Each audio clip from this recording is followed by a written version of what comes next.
النهارده هنتكلم عن حبوب سيرازيد، واحد من أشهر حبوب منع الحمل. لو بترضعي أو الحبوب اللي فيها استروجين مش مناسبة ليكي يبقى ركزي معانا. يبقى الشرح ده عشانك بالظبط. هنتكلم عن حبوب سيرازيت، وده شكل علبة وشريط سيرازيت 75 مايكروجرام، لازم نكون عارفينه كويس. المادة الفعالة فيه هي ديزوجستريل، وده بيخليه من حبوب الهرمون الواحد. طب إيه أهم ميزة فيه؟ إنه ما فيهوش أي استروجين خالص، وده بيخليه آمن جدا. طيب هو مناسب لمين؟ للمرضعات أو اللي عندهم صداع نصفي أو حتى ضغط دم عالي. طريقة استخدامه بسيطة، حباية واحدة كل يوم في نفس الميعاد بالظبط. الالتزام أهم حاجة. ركزوا في النقطة دي، مفيش أي يوم راحة، الشريط يخلص نبدأ في اللي بعده فوراً.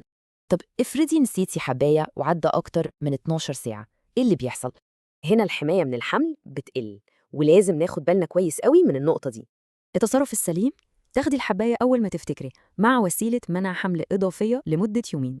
ملحوظة سريعة، ممكن الدورة الشهرية تتلخبط أو حتى تقف تماماً، ده عرض طبيعي.